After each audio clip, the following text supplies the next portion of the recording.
करती हूँ। साथियों, आज जो हम यहाँ जुटे हैं, हम यहाँ आए हैं, अपनी आवाज, अपनी संख्या, अपनी उपस्थिति दिखा रहे हैं। ये इसलिए दिखा रहे हैं क्योंकि 2012 से इस देश में एक लड़ाई चल रही है जहाँ पर रोहित वेमुला, पायल तड़वी, दर्शन सोलंकी और अब एंजल चकमा जैसे छात्रों की संस्थागत हत्या कर दी गई है और इसको सुसाइड बताया जाता है। ये जो हमारी लड़ाई है, ये इनकी विरासत से चलती आ रही लड़ाई है।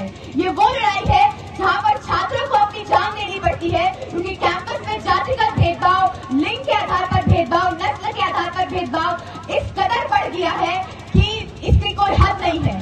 हम देखते हैं कि यूनिवर्सिटी ग्रांट्स कमीशन कुछ प्रावधान लाती है, इक्विटी विनियम लाती है और वो इसको आंकड़ों के आधार पर लाती है। सुप्रीम कोर्ट में बाकायदा रिपोर्ट दर्ज करके लाती है और ये रिपोर्ट जो वो प्रस्तुत करती है उसमें कहा जाता है कि देश भर के कैंपस में जाति, समुदाय, लिंग, डिसेबिलिटी और हम ये भी जानते हैं कि धर्म के आधार पर 118% भेदभाव बढ़ गया है और ये देश की सेंट्रल, स्टेट, जिला हर यूनिवर्सिटी में बढ़ गया है। तो जब यूजीसी अपने प्रावधान आंकड़ों के आधार पर ला रही है तो सुप्रीम कोर्ट उस पर स्टेट किस आधार पर लगा रही है, ये जवाब इस देश की न्यायपालिका को देना पड़ेगा। हम देखते हैं कि जब ये विनियम आते हैं तो देश के कुछ 10-15% लोग सड़कों पर भी नहीं उतरते, थोड़ी सी अपनी पहलकदमी दिखाते हैं और इस देश के मनुवादी, ब्राह्मणवादी, जातिगत मीडिया हाउसेस, न्यूज़पेपर इस खबर को इस तरीके से चलाते हैं कि जैसे कितना बड़ा हाहाकार मच गया है देश में, कितनी बड़ी नाइंसाफी हो गई है देश में और तुरंत इस पर स्टे लग जाता है। ये जो स्टे सुप्रीम कोर्ट ने लगाया है, ये इनका एक वर्डिक्ट है कि देश के जो बहुजन समाज है, बहुजन छात्र है, महिलाएं हैं, अलग अलग समुदाय के, माइनॉरिटी समुदाय के जो छात्र हैं, लोग हैं, उनका इस देश में कोई हैसियत नहीं है। इस देश में अगर हैसियत है तो उन लोगों की है जो कॉलेजियम सिस्टम से कोर्ट में जाते हैं, जो अपने नेक्सस के थ्रू यूनिवर्सिटी में आते हैं, जो डिपार्टमेंट में, एडमिनिस्ट्रेशन में, प्रशासन में, पुलिस में हर जगह अपना वर्चस्व बनाते हैं और हमको दबाने का काम करते हैं। साथियों, आज हम लोग यहाँ पे जुड़े हैं तो ये जानना बहुत जरूरी है कि हम यहाँ पे क्यों जुड़े हैं, हम इनसे क्या मांग रहे हैं। हम इनसे कोई खेत खलियान, बड़े मकान नहीं मांग रहे हैं, सूरज, चांद, सितारे, आसमान नहीं मांग रहे हैं। हम मांग रहे हैं हमारा अधिकार और अपना अधिकार मांगना प्रतिशोध नहीं होता है। समता का अधिकार मांगने का मतलब ये नहीं है कि आपके साथ भेदभाव किया जा रहा है। भेदभाव हमारे साथ होता जा रहा है, इसलिए हम समता की मांग कर रहे हैं। हम इक्वालिटी की सिर्फ बात नहीं कर रहे हैं, हम बात कर रहे हैं इक्विटी की। अगर 2000 सालों से हमको दबाया गया है, कुचला गया है, महिलाओं की आवाज रोकी गई है, मुसलमानों को परेशान किया जा रहा है, उनके घर में बुलडोजर राज हो रहा है, उनको कैंपस में मार दिया जा रहा है, तो अब हम आपसे समता मांग रहे हैं। हम सिर्फ यहाँ पर भागीदारी नहीं मांग रहे हैं, हम प्रॉपर भागीदारी मांग रहे हैं। जहाँ पर इतने सालों से हमको जो कुचला गया है उसके लिए हमको प्रावधान देने पड़ेंगे। हम जो 65% रिजर्वेशन की मांग करते हैं, ये कोई भीख की मांग नहीं करते हैं, अपने अधिकार की मांग करते हैं। ये अधिकार हमको बाबा साहेब अम्बेडकर का संविधान देता है। ये वो संविधान है जिसको बाबा साहेब इस उम्मीद के साथ लिखते हैं कि इसको आगे और बेहतर बनाया जाएगा और अच्छा बनाया जाएगा और यहाँ की कोशिश हो रही है कि इस संविधान को खत्म कर दिया जाए।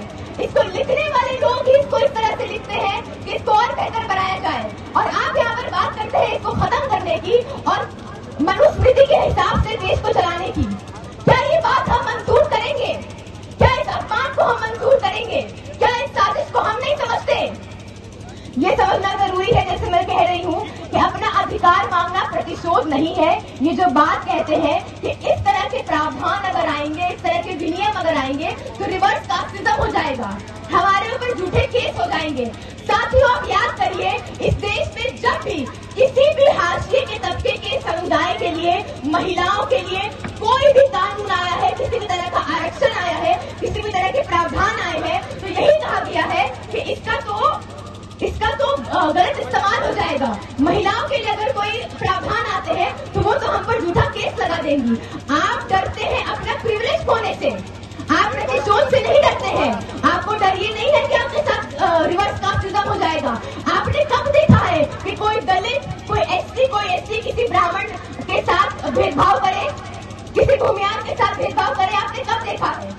ये डरते हैं अपना प्रिविलेज खोने से। ये जो अधिकार मांग रहे हैं, जाकर जंतर मंतर पर ब्राह्मणवाद जिंदाबाद के नारे लगा रहे हैं, ये अधिकार मांग रहे हैं कैंपस में भेदभाव करने का और रोहित वेमुला और पायल तडवी को मारने का, ये अधिकार मांग रहे हैं डिपार्टमेंट में जाति सूचक शब्द बोलने का, ये अधिकार मांग रहे हैं वीसी से लेके कॉलेज प्रशासन से लेके एचओडी तक हर तरफ अपना नेटवर्क बनाने का, ये अधिकार मांग रहे हैं बुलडोजर चलाने का, ये अधिकार मांग रहे हैं महिलाओं को कुचलने का।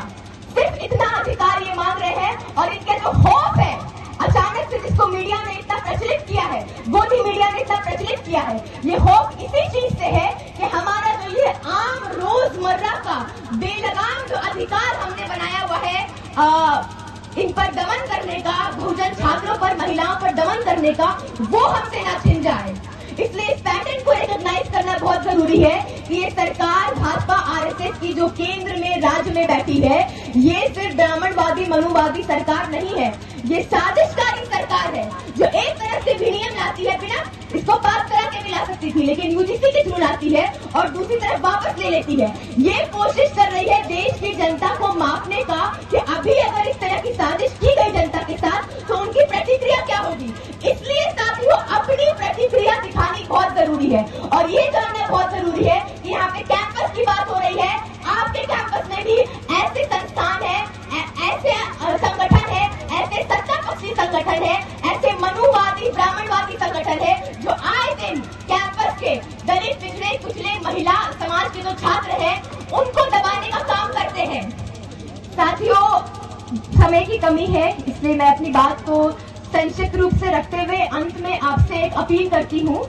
हमको इस जो स्टे लगाया गया है उसमें जरूरत ये है कि हम हर दिन अपनी पहलकदमी दिखाएं, चाहे वो मशाल जुलूस हो, चाहे वो कोई मार्च हो, चाहे वो छात्र युवा संवाद हो, महापंचायत हो, चाहे वो अपने हॉस्टलों में मीटिंग हो, चाहे अपने डिपार्टमेंट में बात करनी हो, चाहे कोई स्टडी सर्कल करना हो और सबसे ज्यादा जरूरी है सड़कों पर अपनी पहलकदमी रखना। कल पटना के गांधी मैदान से राजभवन तक एक मार्च निकाला जा रहा है 18 मार्च को 11 बजे से।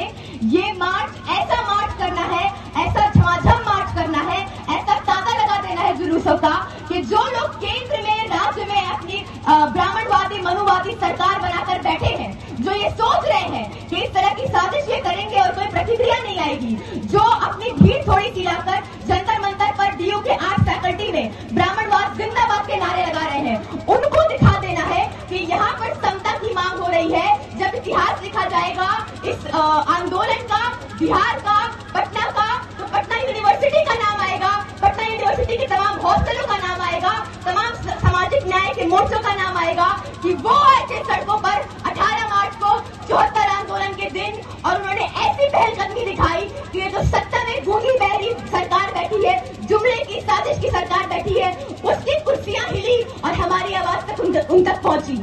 इन्हीं बातों के साथ मैं अंत करती हूँ अपनी बात का। जय भीम, लाल संघ।